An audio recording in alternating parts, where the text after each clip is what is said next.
Roxo Media House. Snap it back, taking his time as Logan trying to aim it away from Davis. Grabs it to the 40, up the middle, 45, return to his left with a wedge. Gets it to the 50, to the 40. Davis to the 30, on his feet to the 20, to the 10, to the house. Darius Davis hit the horn as he finds the end zone on his first touch in special teams. Welcome into Dissecting the Frogs, presented by PlayActionPools.com, and I am super excited, really for a couple reasons. One, and most importantly, I get to introduce my new co-host, Maggie Hale. I'm here. Which is really exciting. And also, you know, over the time here at Dissecting the Frogs, we've talked to TCU personnel and coaches. We've had commits in here. We've had recruits and you know, all kinds of things going on. But now we get to talk some football. And so I'm super excited about that. You're in for a great show. Oh, you know, I'm so excited to talk football. I've been waiting my whole life to talk about football, and especially with you, Coach. So without further ado, let's get right into it. The surge in his head, former head coach David Beaudin brings his football expertise to Frog fans everywhere in Dissecting the Frogs. Eric Bettledew snap it back, taking his time as Logan trying to aim it away from Davis. Grabs it to the 40, up the middle, 45, return to his left with a wedge. Gets it to the 50, to the 40. Davis to the 30, on his feet to the 20, to the 10, to the house. Darius Davis hit the horn as he finds the end zone on his first touch in special teams for 2022. We're going to go ahead and take you to the second quarter with our very first favorite play of the game. Of course, it ends in a Darius Davis touchdown. Of course. But how do we get there, Coach? Yeah, so, you know, they definitely had a return on. Okay, these linebackers were up here at first, and they all bailed out of there. Okay, they showed like it was going to be a punt block. Okay, but they bailed out. Darius, you know, obviously he's a great kick returner, as we all know. Absolutely. But there's a lot that goes into that, right? So they set up a wall over here. This cornerback, they allowed him, he's called the anti-chase. Okay, so this is the chase guy. That's the anti-chase guy. Makes sense, right? Yeah, coordinates. Yeah. Sure. So they allow him a free release inside to get to here, but they already had guys to block and seal him so Darius could get to the outside. One of the first things he does is bring the ball up the field first, okay, which is key in the kick return game. So now the guys from Colorado can converge on the ball.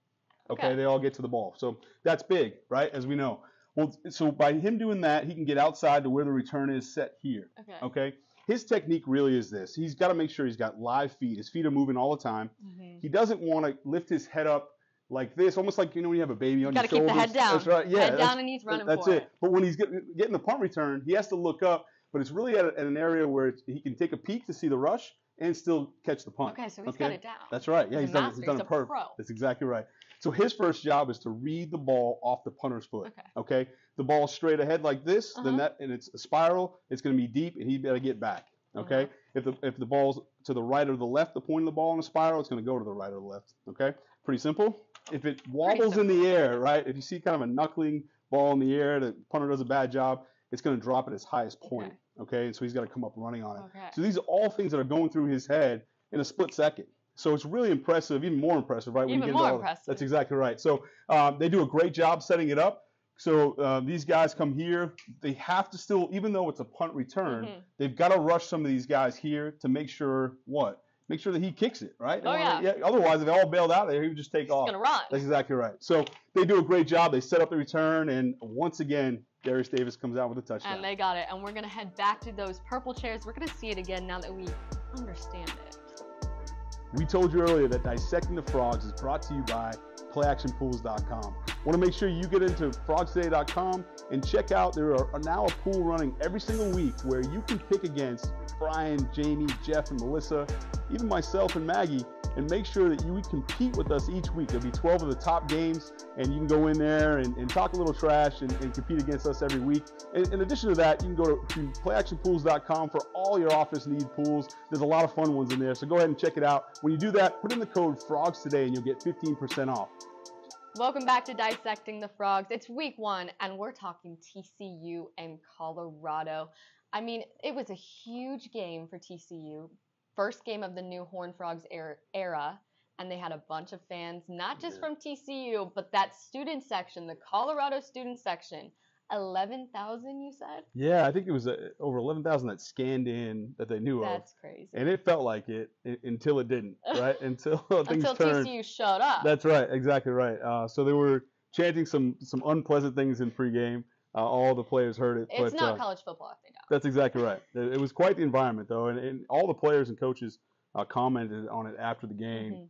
And but it was good. It was a good way to kick off the season in that kind of environment. Obviously, a beautiful stadium, and it turned out well for the Horned Frogs. And what better way to kick it off than with Darius Davis himself? Boy, he had himself a night. He sure did. Yeah. No, and I want to jump into that. We talked on the board a little bit about his technique and his role in that. But I want to take a look here at a couple of guys that really made an impact and really made a difference. If I can get this film up here. So if you look here, they were in punt return mode the whole time. You can tell they weren't trying to block it here. Down the bottom is what I was referring to earlier. Normally, if you look here, the anti-chase is what they call him down at the bottom of your screen. He's inside leverage, right? So he's inside. He's usually preventing him from getting to the punt return, from getting to Darius. Well, he gives him a free release here, as you can see, Maggie. And what that is set him up to get blocked because really the return is happening down to this wide side of the field down the bottom. So he's playing with them. That's exactly right. Yeah, that's right. He's setting them up. You got it. So you can see that, and you can see there's a couple big key blocks here. The first one, the Colorado faithful thought was a little questionable in terms of a block in the back, but really Jacarius Spivey does an amazing job here using great tech. Yeah, it sure was. And they call this a hit by. Okay. And what that is when they get out of phase and the person he's responsible for is ahead of him, he wants to try and rip his arm through and just shield him with his back. Okay. And he does it. And then again down here, you'll see a second one coming in your screen here from Chase Curtis. He does the same thing. He just puts his arm up. And the reason they throw his arm up to tell the officials, like, look, this is not a block in the back. I'm simply just standing in front of the guy. Nothing to see here.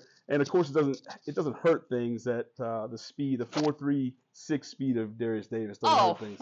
Without a doubt. So Darius Davis, he's a speedster. I mean, there's no other way to put it. And I know that was definitely a key part of this play, ending in a touchdown.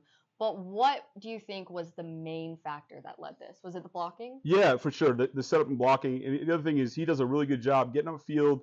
Ideally, you want to get up the field 7 yards first. He doesn't have that ability here.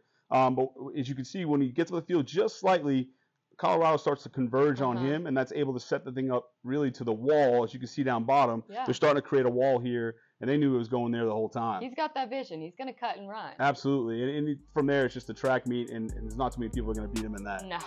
Darius Davis, he's going for goal. Absolutely. We told you earlier that Dissecting the Frogs is brought to you by PlayActionPools.com.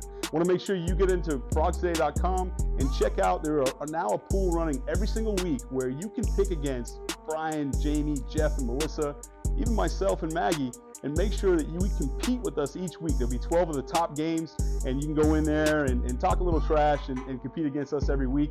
And in addition to that, you can go to PlayActionPools.com for all your office need pools. There's a lot of fun ones in there, so go ahead and check it out. When you do that, put in the code FROGS today, and you'll get 15% off. Johnston in motion across the formation, toss it to him. He's got a sprint to the edge, gets it 40, 35, 30, stuck out of bounds back at the 35-yard line. Did Quentin Johnston, but plenty for the first down. We're sticking in quarter two, and you know what? Right now, it's 3rd and 1 just happened. They lost another yard, so now it's 4th and 2. But I see they're not punting. That's right. So what gave them this confidence? Walk me through this one. Yeah, sure. So first thing was analytics. Okay, so their staff is big on that. The numbers said, hey, go for it. So 4th and 2, they don't care. The other thing they want to do is find ways to get Quentin Johnston the ball. And they were extremely creative. Earlier before this, they motioned him from the other side, threw a bubble pass to him. Look, if the drop back passing game wasn't really going for him early, so they want to find ways to get Quentin the job. They're making adjustments. That's exactly right. And he's a playmaker, so get him the ball. So what they do is they motion him across. When they motion him across, this corner is in man-to-man. Okay? Really, offense is about numbers, okay, run where they're not, or leverage. Can you out-leverage them? And so what that does here is the corner runs with him, okay? Now he gets behind. He's now trailing him. So now the man responsible for Quentin is now behind him. He's trying to figure out what he's doing. That's exactly right. So he comes back across the formation. How they block it is this, and it's really a lot of eye candy for the linebackers. We're going to take a look at that later on film and how that influences this linebacker in particular. But really, they go outside zone up front, okay, like this here. This guy leads and inserts through. The only two that go with Quentin Johnson on this play, once they hand it to him, okay, are these two guys here. They're going to arc out here to block, and then the tailback's going to get here, and he's going to fill like this. Everyone else is going this way, away from the play. Why is that? The reason is they want to freeze these guys and make it look like the quarterback's going to keep the ball, okay? So that all gives influence there. It hesitates these guys just enough that he's able to get out on the edge and make a big play. I mean, you've said it time and time again. Hesitation is going to kill you. A little half step, and I mean, you could be done for that play. Right. You nailed it. And so this year it all worked out. They handed him on 4th and 2, went down the sideline, and really started getting the offense going. Is it purple share time? You want to go ahead and look at it again? We just talked about it on the board. Now we're going to see it in action. This time with a little bit of background information, make more sense, yeah? Absolutely, yes. Yeah, you can see Quentin Johnson here go in motion, right? And really what they're doing is, if you look at the cornerback who follows him, he's covering him man-to-man. Yeah. Okay, and so we talked earlier about numbers and leverage. Those are the two things you want to create on offense. Well, in this case, it's certainly leverage, right? So the cornerback follows him all the way over the other side, and now he trails him as he comes through, right? So, and you see here the toss pass. Yeah, right there. Why could they not have executed that with a handoff? Yeah, no, they could, and that's a great point. I'm glad you brought that up. So you could do that. There's a couple problems there. One, you run into some ball handling issues sometimes, handing it off, especially on the run. They'll get you every time. That's right, exactly. This happens a little bit faster, so they don't have to slow down to receive the handoff. Yeah. The other nice thing is, if this was, they didn't execute this. Let's just say that Quentin fumbles this ball right now. It's actually marked as an incomplete pass. So because it's technically a forward pass, even though it's just a half a yard. So that's a nice thing, because if they have they misfire, then it just goes down as an incomplete pass. The other part is nice for the quarterback, of course, is this counts as a pass play. Yeah. And so it just pads the stats here a little bit for him there as well. He goes. Looks like a huge run, and it is, but he actually steps out of the 35-yard line. They have him down. But really, they didn't score on this drive, but which was nice. What was nice about it is it just really gave the confidence to the offense. They it's 4th down. That's what it's all about sometimes. Absolutely, right. You got to get something going. At this point in the game, they had nothing going offensively, right? We talked about the punt return. That was the only points on the board at this point. They've got to get it going. That's exactly right. They want to take this game. Yep. And so the nice thing is, it was 3rd and 1, and they didn't get it. They actually lost the yards, 4th and 2. Most teams at that point, you say, okay, we're not going to go for it on 4th and 2. But they were really big, and I talked to Coach Jeff Jordan on the sideline about this. He had a whole book of analytics, and they were really they hold true to him. If the odds say that you should go for it on that down, they're gonna do it. They're gonna play the odds, and it just builds some confidence. And you saw it here, and it paid off. I mean, to go from 3rd and 1 to 4th and 2, and then pick it up on a big run. Well, that's definitely confidence for those players. They know their coaches trust in them. That's right. And then they're able to execute, just reinforces that bond. Exactly. Yep. So it all worked out, and you got a little bit behind the scenes on how that worked. So there's another aspect to this play, though. Going back over here, you can see it better at this angle. Number 20, this guy. I mean, he just slips right out of his hands. What happened there? He does. And so when we're talking on the board about how it was blocked, and really, this up here from the offensive line is all eye candy, right, at this point. So they're going this way, but not blocking anyone. They're just trying to get a distraction going and making it look like the quarterback's going to keep it. And all it does, if you watch number 20 for Colorado, it just freezes him for half a second. Yep. Okay, doesn't seem like much. Just messes with his footwork. He's not able. He takes a false step, and from there, Quentin Johnson just uses his speed and outruns him. That half a step made all the difference in the world, and because of that influence from the offensive line, he wasn't able to step with his correct foot, with his right foot first. Had he done that, it might have been a loss, right? But because of the offensive line going the other way, it freezes him and then springs Quentin Johnson for a big game. I mean, it seems like speed and the Frogs are just going hand in hand at this point. Let's hope we can keep that up, and we're going to take you back to the first quarter when we get back. Dave's Hot Chicken is a cult favorite and now has 2 locations in Fort Worth, Bryant Irvin Road on I-20 and Berry Street at TCU, both owned and operated by Horned Frogs. Order the number 4 or number 5 for the tastiest lunch special under $10, or order online at daveshotchicken.com. Stands to the right of the quarterback. Lewis here, 4th and 1. Now he shifts him to the left. Tight end to the right. Here comes quarterback keeper. Running left, breaks 1 tackle, leans forward. Going to depend upon the spot. I don't think he got it. They're going to mark him down at the 15-yard line, and a Frog defense is going to hold here on the opening drive. All right, now once again, we're going to see another 4th down, but this time it's not a conversion. It's 4th down. Colorado goes for it against a very capable TCU defense. Risky move, no? Yeah, it is, but I think they want to take their shot early on 4th and 1. Okay. I'm going to talk a little bit later more about this, but I think it influenced a lot of, them kind of being passive towards the latter part of the game. But if you look at this here, they went in an unbalanced formation, okay? So there's a Y here and an H. The H is 1 by 1. He's 1 yard off, 1 yard back from the Y, okay? This guy here covers up that Y, that tight end, okay? By doing that, he's ineligible to go out for a pass, so you don't have to worry about him. Right. That's how they go unbalanced. That's why it's an unbalanced formation. They leave him a little bit short on the backside. First mistake. Yeah, it is. And so what's interesting is TCU does something similar early in the game as well. They go unbalanced, but they do it a little bit differently, and honestly, I think a lot better. They struggle with the being off sides, but really they go tackle over for their so they put the tackle on this side. They'll keep the Y on the backside, and what that does is give them a passing threat over there, and that matters, right? Because they have to match up to where the passing threats are. Colorado doesn't do that. I'm not really sure why. We could spend a lot of time on that, but Maggie, I know you're going to keep me on track here. Oh, right? you know I am. Okay, well, good. So we'll go here. They hop the back. The back starts off on this side for Colorado. He hops over to this side here. They choose, and if you just look at this thing, we talked earlier about numbers and leverage, right? So earlier we talked about, we showed a play with Quentin where leverage was key. This is really numbers. If you look at this, go where they're not, right? One would think. Yeah. And they decide to come over on the weak side. If you just kind of draw a line down the middle here, you can see that they have more. Okay, TCU has more than Colorado here, right? Go where the purple guys aren't. Yeah. I wouldn't be going to that side. Exactly. Yeah, so you make the right call. They decide to do that. It's still a pretty good call against this tight front. The only reason I can see them doing this is because TCU did a good job shifting their front slightly to the strength. And what they did was, this is a 5 technique, which is outside eye of the tackle. That's a 1 shade, a strong 1, which is right here on the center, on this side of the strong side of the center. And then this is called a 4 eye, which is the inside eye of the tackle. So all shifted towards this side. So maybe that's why they chose that. Okay. And this is actually a pretty common call versus this tight defense, this tight front defense. Thinking they would go to this side. Right, exactly. So he blocks down, their tackle blocks down. He's looking to kick out. They have what they call a +1. The +1 is the quarterback, right, to run. So they think they got numbers, but they didn't account for our man here, Dominic Williams, the true freshman. And we're going to see that on film and how he blows this thing up here in a minute.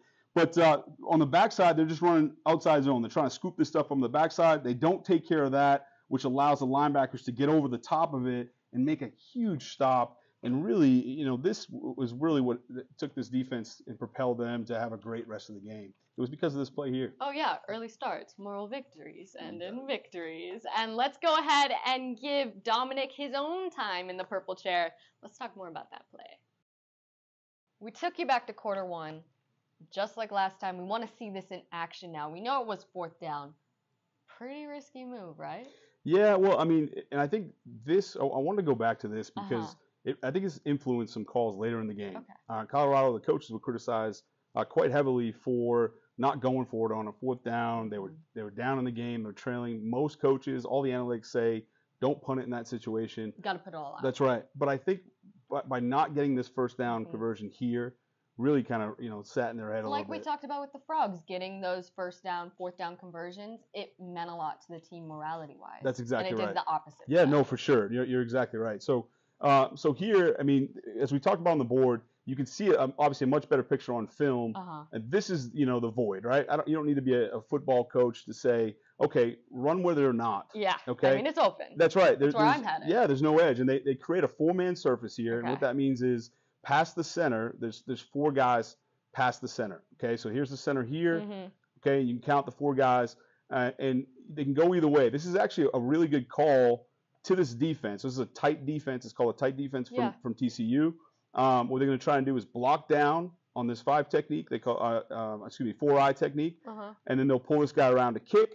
They're going to have quarterback's going to keep it. The back's going to lead through. It's actually a really good call. They don't have someone for the safety, but not a huge deal on 4th and 1. You just try to get it, that yard. It's 1 yard. That's exactly right. And so on the back side of this, what they're asked to do is basically scoop up everybody like it's outside zone. So the backside treats it like outside zone. This is a common call versus this defense. Personally, I would have went to this side, but they jumped the back over here. and they go to the open side. And you know what? Their coaches are going to be telling them in film this week. Oh, there's no question. Yeah, absolutely. Right. And it might be on the coaches, to be honest with you. But somewhere there was a lost, because this is an unbalanced formation. And you can see right here, this tight end is covered up by him. He's on the line of scrimmage as well. So he's not eligible for a pass. So they go unbalanced, they do all these things to this side, and then come over here where they don't have the numbers. So before they snap the ball, they're already at a disadvantage. That's exactly right. Yep. No, you're exactly right. Now what happens? So, and everyone, you just saw a big pile there, and you're wondering what happened. We'll take a look at the end zone view here to really get a sense of who made this play happen. I mean, all I'm seeing is bodies flying everywhere. Sure. You're going to have to break this down for me. Yeah, no, absolutely. No, there's a huge pile. So from here, okay, they're going to block down, and really they've got leverage on the 17-year-old at this point of the game. He's 17 on the following Sunday. He turned 18 years old. Amazing, I mean, he's playing against grown men. Right. What a guy. Yes, and he's on this play, I can tell you, he is the grown man. He makes this play happen, and really he's at a disadvantage in terms of leverage. These two guys here, the center and their right guard, are responsible for him to scoop up to this linebacker, to Jamoy Hodge. Okay, and really that's all they're asked to do. Everyone else is accounted for. The backs, when he flips on this side, he's going to be responsible for the linebacker. Okay, they're gonna pull the guard and kick, okay, to here, and all they have to do, they have two guys for one, and Dominic Williams uses incredible technique here. And we'll take a look at it, but he splits the double team, so he gets skinny, right? And I know that's I it's try hard for a big guy to do. Right, there's no question. But he's able to split it, and they can't get any leverage on him at all. Okay, so which really helps. I think the other point I want to go back to. So that's key number one to this. That's exactly right. Yep. No, you're exactly right. The other key here, if you look at Terrell Cooper, okay, he's going to walk that guard back into the gap. So he's actually putting his behind into the gap, okay, which jams everything up, and it doesn't allow the center, okay, to come off onto Dominic Williams at all. So everyone has a job here, right? Everyone's doing their job. And so by him doing that, he won't get anything on the stat sheet, right?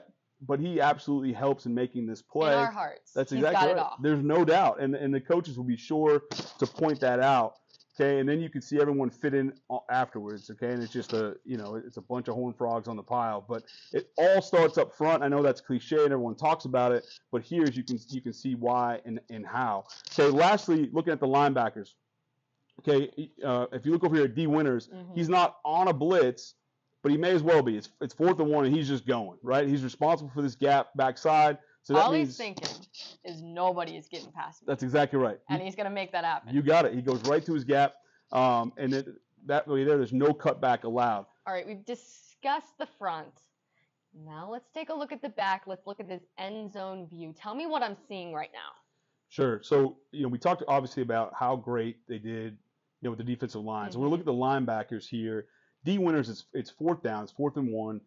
This is not a blitz. It doesn't look like a called blitz here, but for all intents and purposes, it may as well be, right? So 4th and 1, he takes. So this is, if you want to just talk gaps real quick, this is the A gap, B, C gap, right? If you watch here, okay, he's responsible for the D gap, okay, out on the edge, and what that does is he shoots it now, so there's no cutback possibility. Okay, they can't cut this thing back. He has that taken care of. Okay, so now we look to the other two linebackers. We look to the law firm of Hodge and Hodges. Okay, so Hodges is over here, the transfer out of Navy. Okay, he does a great job of taking this thing on with the correct shoulder. Okay, so his inside shoulder he wants to fit the block with. Okay, and the reason for that is it allows Hodge to get over the top and put the finishing touches on this. Okay, so they all fit it off. But it really, again, it starts with the defensive line. They all do their job up front. Allows those guys to run freely.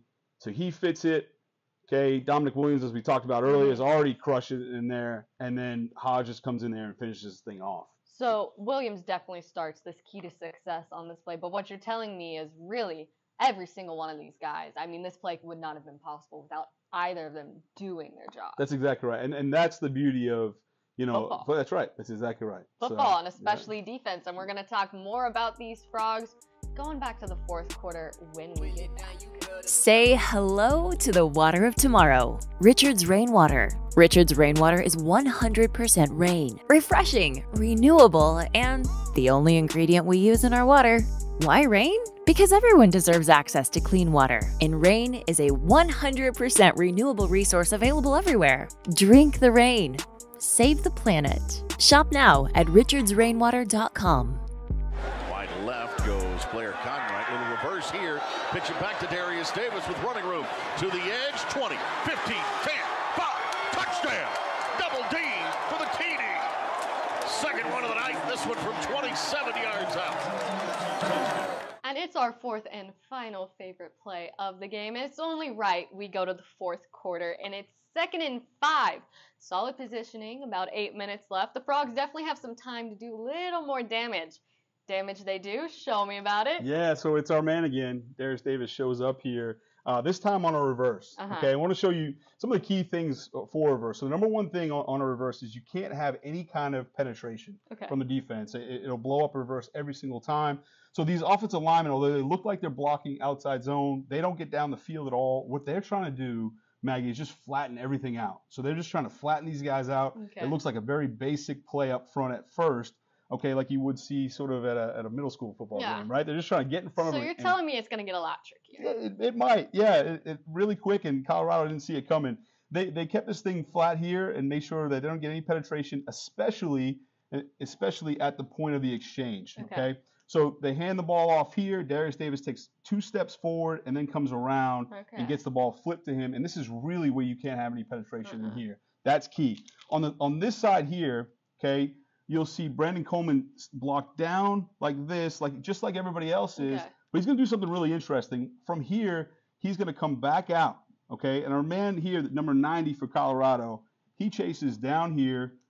Max Duggan, you'll see him, as we just saw on the video. He's right here, pick up any kind of trash that leaks through. He didn't have to, which was nice. Yeah, no, it's good. We'll slow play this off of here. So once he flips it around, he's got that, this guy beat.